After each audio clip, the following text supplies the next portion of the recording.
अपने रास्ते से भटके हुए मनुष्य की सहायता के लिए आखिर तुम उससे क्या चाहते हो? क्या तुम्हें सोने चांदी के चढ़ावे चाहिए? क्या तुम अपने भक्तों से स्वादिष्ट और पंच पकवान चाहते हो?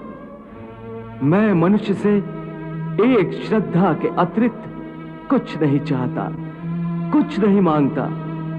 वो मेरे प्रति बड़े बड़े चढ़ावे न चढ़ाए।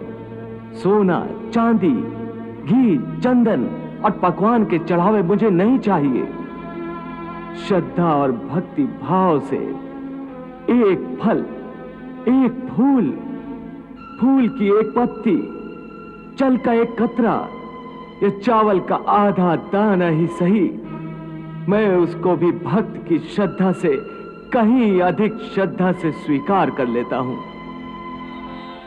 अरे इतना भी ना हो सके तो श्रद्धा या भक्ति का एक आंसू ही सही, मैं उसे भी कबूल कर लेता हूं।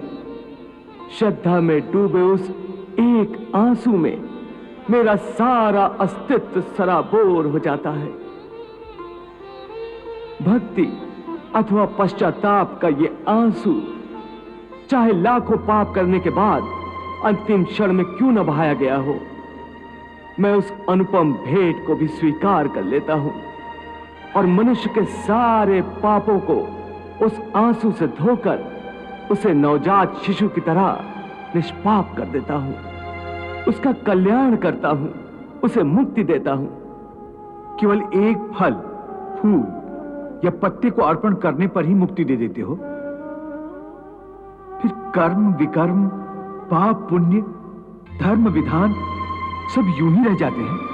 ये धर्म, ये विधान और उसके सारे सिद्धांत तो चंद्रमा और अनगिनत तारों की भांति होते हैं, जो अधर्म और अज्ञान के अंधकार में झिलमिलाते रहते हैं।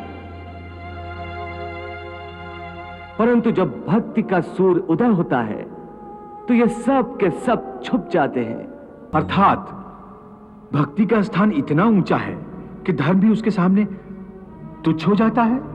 हां, परंतु आसक्ति से रहित भक्ति, जिसके लिए किसी पंडित प्रवचन, किसी पूजा सामग्री की कोई आवश्यकता नहीं। हां, केवल एक शर्त है। वो शर्त क्या है मधुसूदन? पूर्ण श्रद्धा और पूर्ण भक्ति से अपने आप को, अपने सारे कर्मों को मेरे प्रति समर्पित कर दो। बस मैं अपने ऐसे भक्त को सब कुछ भुलाकर उसे मुक्ति दे देता हूं।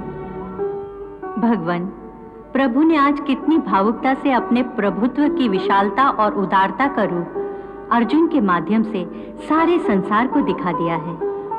हाँ देवी, प्रभु के ये अमृत वचन सारी मानव जाति के कल्याण के लिए है।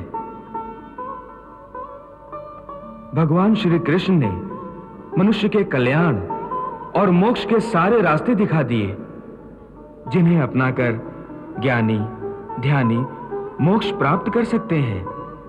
और अंत में साधारण से साधारण मनुष्य की आसानी के लिए सबसे सहल और आसान रास्ता भी बता दिया, भक्ति का रास्ता।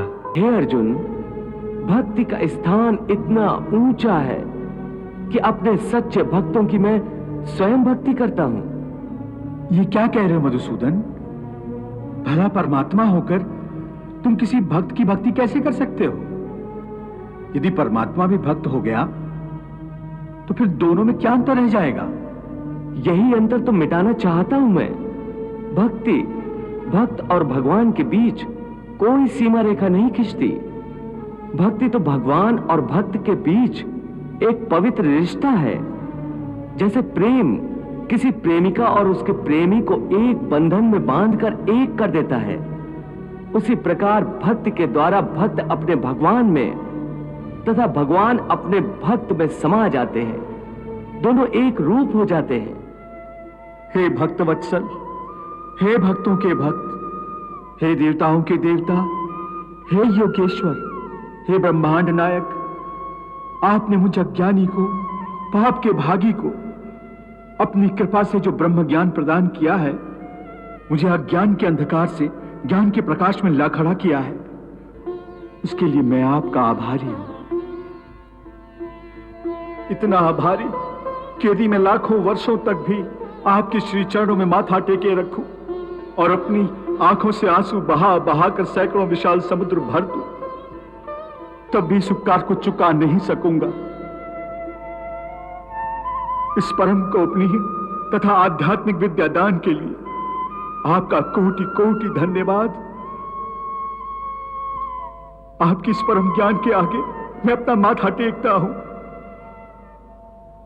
और अपनी भ्रष्ट बुद्धि, अपनी हर इच्छा, अपनी हर आशा और अपनी हर कामना के साथ मैं अपने आप को, अपने तन मन को आपको समर्पित करता हूं।